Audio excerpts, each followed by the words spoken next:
इस्लाम में जितने भी उलमा हैं, विद्वान हैं या जो लोग हैं, वह केवल अफवाह फैलाने में बड़े तेज़ हैं।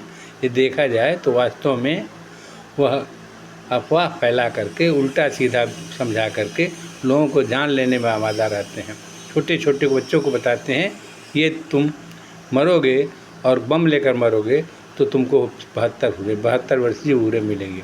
इस तरह से वैयासी के ख्याल में अक्सर मुसलमान के लड़के जो हैं इस तरह के काम कर दिया करते हैं, जबकि वास्तविकता ये है कि यह गलत है। क्योंकि हर मनुष्य जानता है कि वो मरता है तो क्या होता है।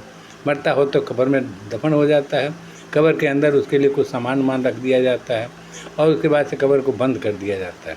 जिस समय कब्र बंद हो जाती है उस समय उनकी आँख, नाक, कान, मुँह, ये सारी चीज़ें नष्ट हो जाती हैं। केवल एक रूह बचता है जो कि सीधे अल्लाह के पास जाता है।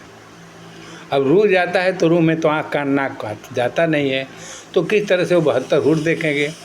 72 हूर है ही नहीं है, न कुरान में है न कहीं लिखा हुआ है। यह सारी चीज़ें जो है अफवाह के साथ फैला करके और ये 72 हूर के लालच में किसी मुसलमान के लड़के को जान देने के लिए आमादा करते हैं। जैसे कहते हैं काफिर को मार दो तो 72 हूर मिलेगी। काफिर कौन है? तो हिंदू है, जबकि ऐसा नहीं है। हिंदू जो है सनातन धर्म को मानने वाला कभी काफिर हो ही नहीं सकता है।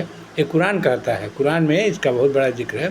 इसलिए हम मुसलमान को इस तरह की जो अफवाहें हैं अक्सर फैलाया करता है और फैलाने के कारण जो है लड़के जो है जान दे दिया करते हैं।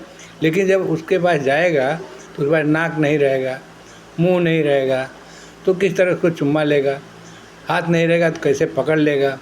यदि नाक नहीं होगा तो कैसे उसको सुन लेगा कि हाँ हाँ आवाज़ आ रही है, इसकी बहुत सुंदर आवाज़ है।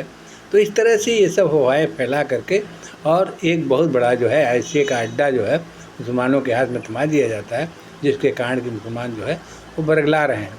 जबकि ये सब गलत है, उनको इस पर ध्यान रखना चाहिए और इसको उलमाओं को ध्यान रखना चाहिए। इस तरह की जो नफ़रत की बातें फैलती हैं जो बिल्कुल कुरान के ख़िलाफ़ हैं उसको रोका जाए।